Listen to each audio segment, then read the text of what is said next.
नमस्कार, मैं हूं डॉक्टर मधुप्रीता, आईवीएफ एवं टेस्ट ट्यूब बेबी कंसल्टेंट एवं स्त्री रोग विशेषज्ञ। और आज इस वीडियो के माध्यम से हम जानेंगे 5 steps to be followed before IVF या टेस्ट ट्यूब बेबी कराने से पहले की तैयारियां। तो सबसे पहले स्टेप 1 में इम्पॉर्टेंट है कि आप अपने ट्रीटमेंट के बारे में पूर्ण जानकारी ले लीजिए।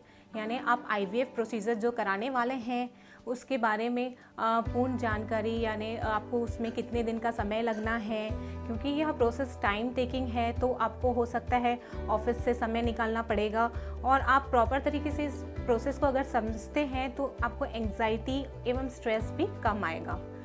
सेकेंड इम्पॉर्टेंट पॉइंट है कि prepare your body, make your self healthy, और आप मेडिकली डॉक्टर के पास जाइए आईवीएफ प्रोसेस कराने से पहले, और अपने आप को मेडिकली पहले ऑप्टिमाइज़ करिए।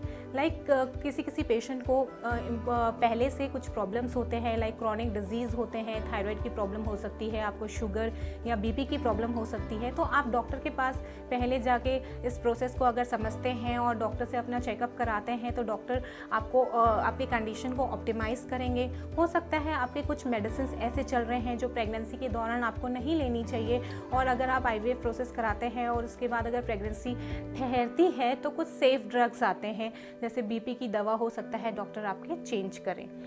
इसके अलावा आपको इम्पॉर्टेंट है हेल्दी लाइफस्टाइल स्टार्ट करना।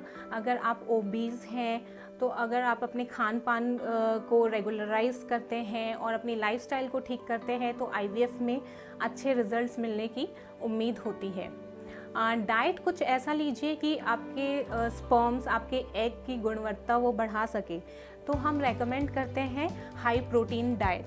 तो प्रोटीन जिन भी पदार्थ खाने में होता है, लाइक आप अगर दाल लेते हैं, अंकुरित चना लेते हैं, मिल्क और मिल्क के प्रोडक्ट्स लेते हैं, तो ये आपके आईवीएफ के प्रोसेस जब चल रहे हैं तो उसमें आपकी बॉडी को हेल्दी रखेगा और स्पर्म और एग की गुणवत्ता को बढ़ाएगा।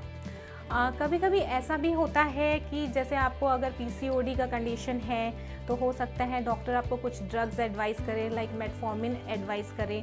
और अगर आपके एग्स में, अंडाशय में रिजर्व कम है तो डॉक्टर आपको DHEA नामक मेडिसिन आईवीएफ स्टार्ट होने से पहले प्रिस्क्राइब करे।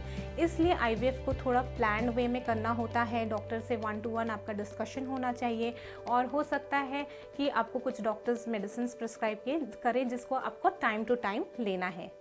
तीसरी इम्पॉर्टेंट बात है कि आपको साइकोलॉजिकली, मेंटली अपने आप को प्रिपेयर करना है, क्योंकि यह समझना होगा क्योंकि आईवीएफ प्रोसीजर कभी भी 100% सक्सेसफुल नहीं हो सकता है।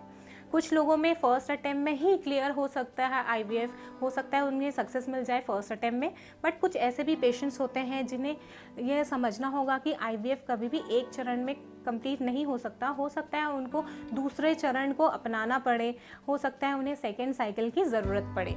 तो यह फैक्ट है और इस फैक्ट को हमको समझना पड़ेगा। इसके लिए हमको स्ट्रॉन्ग बनना पड़ेगा, पेशेंस रखना पड़ेगा। एंग्शियस होने से आईवीएफ का प्रोसीजर कराना डिफ़िकल्ट हो जाता है। अगर अपने आप को धैर्यपूर्वक आप ये इस बातों को समझते हैं और आप अपने आप को मेंटली स्ट्रॉन्ग रखते हैं तो आईवीएफ प्रोसीजर कराने में आपको आसानी होगी। चौथी ज़रूरी बात होती है अपने आप को फाइनेंशियली प्रिपेयर करना, क्योंकि हम सब जानते हैं क्योंकि आईवीएफ प्रोसीजर एक लंबा प्रोसीजर है, एक बड़ा प्रोसीजर है, क्योंकि स्पर्म को लेते हैं, एग को लेते हैं, दोनों को फर्टिलाइज करते हैं और एम्ब्रियो बनाते हैं। एम्ब्रियो को विकसित करना इतना आसान नहीं होता, वो लैब में हमें अच्छी कंडीशंस चाहिए रहती है, और एग और स्पर्म की गुणवत्ता बढ़ाने के लिए हमको कुछ आईवीएफ को प्रिपेयर करने के लिए कुछ अच्छे इंजेक्शंस लगाने पड़ते हैं। तो हमें कहीं भी कॉम्प्रोमाइज़ नहीं करना है अगर हमें अच्छा भ्रूण चाहिए। तो अगर हम अच्छे एग्स बनाते हैं, अच्छे प्रॉपर इंजेक्शंस लगा के, अच्छे अगर स्पर्म्स को पहले से डाइट के थ्रू या लाइफस्टाइल के थ्रू ऑप्टिमाइज़ करते हैं तो एग और स्पर्म अगर हेल्दी होंगे तो एम्ब्रियो को हेल्दी बनने में ज़्यादा ईजी होगा। तो इस तरह से एम्ब्रियो विकसित होता है। लैब के कंडीशंस पे भी इम्पॉर्टेंट रहता है। तो हमें आईवीएफ में समझना होगा, पहले से क्लियर करना होगा कि फाइनेंशियली अपने को कितना प्रिपरेशन चाहिए, ताकि आप बीच में कुछ भी कॉम्प्रोमाइज़ ना करें और आपका आईवीएफ प्रोसीजर अच्छे से कैरी ऑन हो सके। लास्ट इम्पॉर्टेंट बात होती है प्रॉपर सेंटर को चूज़ करना। आपको ऐसा सेंटर चूज़ करना चाहिए जिसमें आप डॉक्टर से 1 to 1 बात कर सकते हैं, आप अपने आप को डॉक्टर के साथ रैपो एक डेवलप हो आप, क्योंकि आईवीएफ में काउंसलिंग का बहुत इंपॉर्टेंस है। काउंसलिंग का अलग से सेशन होता है हमारे यहाँ। इसमें काउंसलिंग में हो सकता है आपके बहुत सारे प्रश्न हो आईवीएफ को लेके, आईवीएफ के सक्सेस रेट को लेके। तो आप ऐसा सेंटर चूज़ करिए जिसके बारे में आपको कहीं पता हो, आप उसमें रिसर्च करिए, उसके बाद आपको सेंटर चूज़ करना चाहिए।